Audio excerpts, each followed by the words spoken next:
7e minute, ce pénalty sifflé pour une faute sur Boesso permet à Wilson Grosset d'ouvrir son compteur face à l'USB. Un but à 0 à ce moment-là. Les Saint-Pierrois ne pouvaient pas mieux démarrer cette rencontre.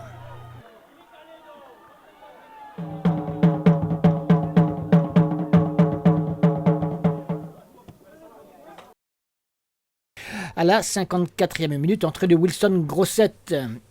Wilson Grosset qui va prendre sa place. Le temps pour lui de voir quand même une action d'égalisation pour l'équipe bénédictine avec ce ballon récupéré par Cédric Rogin qui rate quelque peu. En tout cas, ça n'est pas cadré. Et sa reprise, un but à 0 toujours. Et puis finalement, eh bien Wilson Grosset, 23 minutes après être rentré sur la pelouse, va inscrire le deuxième but au Saint-Pierrois. Ensuite, une belle action collective menée. Il est à l'origine, vous le voyez, avec son casque d'or sur la tête, il cherche des relais, il en trouve, et là il va superbement du pied gauche enrouler sa frappe en pleine lucarne. Superbe but donc de l'une des nombreuses recrues de l'équipe saint-pierroise, et cela fait 2 buts à 0, on joue depuis 77 minutes. Plus rien ne peut alors arriver à l'équipe saint-pierroise qui empoche les 4 points de la victoire dans ce déplacement périlleux, certes, en tout cas pas très simple du côté de Saint-Benoît face à un promu qui n'a pas grand chose à se reprocher.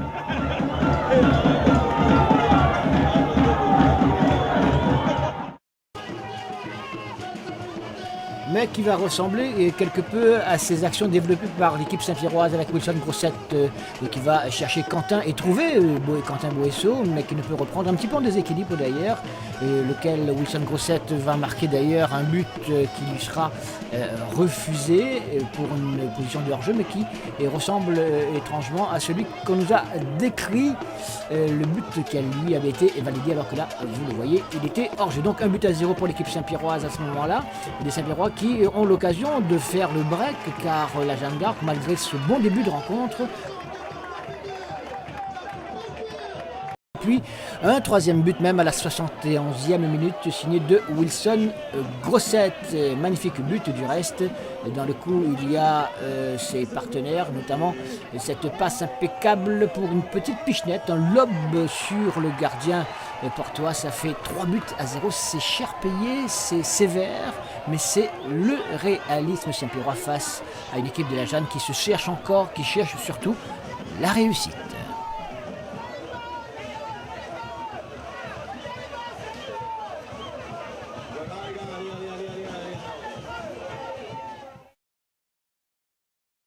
La Saint-Pierroise a empoché les 4 points de la victoire avec un premier but inscrit dès la 15e minute. Les joueurs des Marsouins, tous deux rouges vêtus, sont en attaque pourtant. Et regardez le retour en catastrophe, car la récupération saint-pierroise est rapidement menée en contre par Ludovic Drula, qui sert Djamali, qui lui-même remet immédiatement pour Wilson Grosset, le premier buteur de cette équipe saint-pierroise. On joue depuis 15 minutes et fort logiquement, les locaux qui évoluaient sur le stade Kléber-Picard du Tampon de manière tout à fait exceptionnelle, ouvrent le score et mènent donc par un but à 0 face à une équipe des Marsouins de Saint-Leu, un petit peu déstabilisée déjà juste après ce coup d'envoi. Ça Wilson. Pourtant, dès le retour des vestiaires, la Saint-Pierroise va se remettre dans le bon sens de la marche avec ce tir croisé de Wilson Grosset qui atterrit au fond des filets, des buts de Rudy Pounoussami, 2 buts à 1, tout est encore possible, mais malheureusement, et vous le savez peut-être déjà, les Saint-Pierrois ne vont jamais pouvoir refaire leur retard.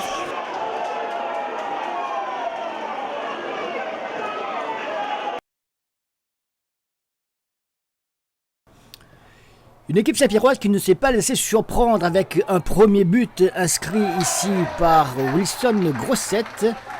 Wilson Grosset qui trouve l'ouverture à la 8e minute du match. Un but à 0 pour les Saint-Pierrois. Ce n'est que la simple logique, le simple résultat d'une domination totalement territoriale. Attention tout de même au danger du côté de Jean-Pierre Bade, qui n'a pas perdu ses jambes ni ses réflexes de 20 ans visiblement. L'âge, il paraît qu'il ne prend pas dessus lui.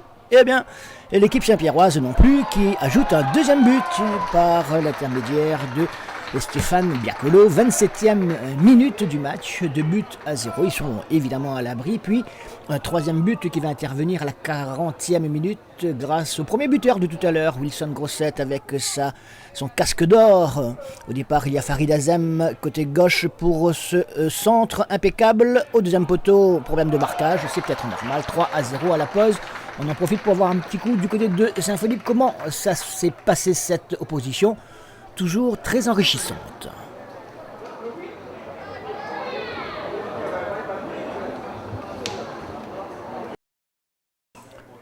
Est-il besoin de rappeler que l'équipe du Saint-Denis Football Club évolue tout de même dans la deuxième division départementale alors que le SDFA évolue en division régionale, donc juste au-dessus.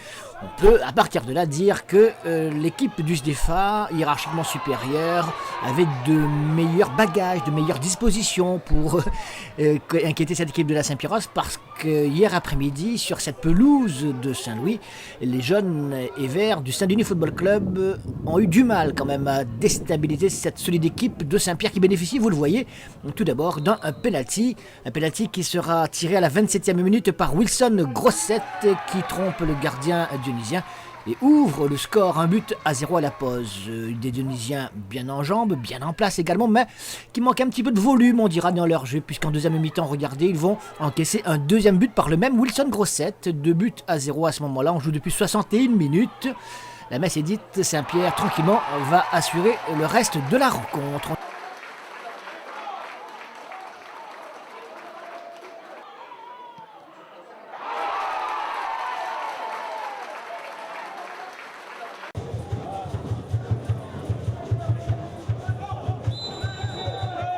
Quelques minutes plus tard, cette faute sur Quentin Bouesso et le coup franc de Wilson Grosset qui trompe totalement le gardien Natio. Une trajectoire un peu fuyante, une mauvaise, on dira, lisibilité de ce coup franc de la part du gardien Saint-Paulois. Et un but qui surprend un petit peu tout le monde car le Saint-Paulois avait fait l'essentiel du jeu jusque-là. Et ce magnifique coup franc, il a tenté le coup, soufflé sans doute par Jean-Pierre Bade, qui lui a dit vas-y, tente le coup, on a le vent dans notre dos. Et c'est vrai, ça tourne et boum, et ça fait 1-0 pour la Saint-Pauloise à la 24e minute du match.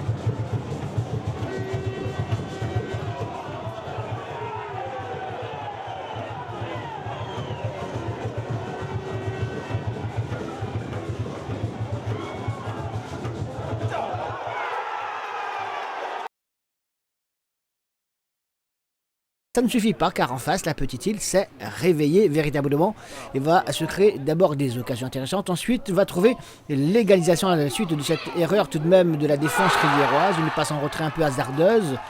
Et bien qui profite à Wilson Grosset, reconnaissable parmi tous avec son casque d'or, un but partout, on joue depuis 46 minutes seulement, donc c'était l'occasion idéale. Et puis sur cette faute commise par la défense riviéroise, allez, un tacle un peu cisaillé quand même, un coup franc, un penalty qui ne souffre d'aucune contestation, et l'occasion pour la petite île justement dans ce duel entre Bébé Chassant et Wilson Grosset de voir qui va prendre le meilleur. Eh bien, le petit Îlois est rodé à ce genre d'exercice. Il a navigué, rappelez-vous quand même, en Europe.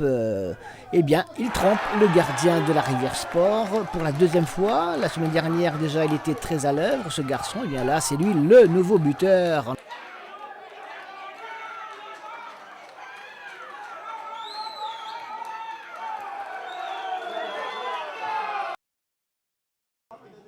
Et c'est à la 20e minute du match que les petits Îlois, tout de blanc vêtus, ouvrent le score face au but de Nicolas Château, le gardien de l'USB.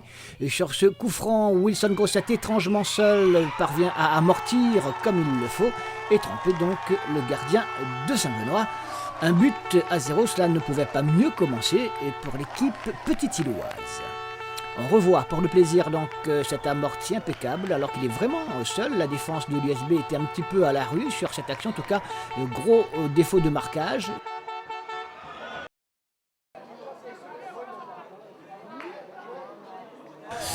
Les minutes s'écoulent et la petite île en fin de rencontre va jouer sur cette balle comme il le faut, intelligemment. Est sorti un peu désespéré d'Emmanuel Ledoyen sur Jérôme Moutama, un discutable tacle irrégulier, donc un discutable penalty et l'occasion pour l'équipe locale de marquer ce deuxième but. On joue la 90e minute. Et donc, si ce but est inscrit, ce sera le cas par Wilson Grossette avec sa tignasse reconnaissable depuis quelques 34 km sans doute. En tout cas, il a effectué une excellente partie comme ses partenaires et inscrit donc ce deuxième but pour un score final de 2-0. Et ce qui est curieux peut-être, c'est que la Stopolaise n'a pas grand-chose à se reprocher. Mais ça va revenir quelques instants plus tard avec cette fois sur le côté droit alors que Grossette a repris sa place. Un superbe contre, même un contre favorable. Il continue sa course et c'est tout en finesse qu'il marque l'unique but de ce match. Mais quel but pour la petite île, but extrêmement important, 4 points de ce déplacement, c'était presque inespéré, pourtant finalement bien mérité. Alors que du côté de la possession, ça commence à se compliqué un petit peu. 1-0, la petite îloise a réussi, non pas un hold-up, mais le match parfait, tout simplement.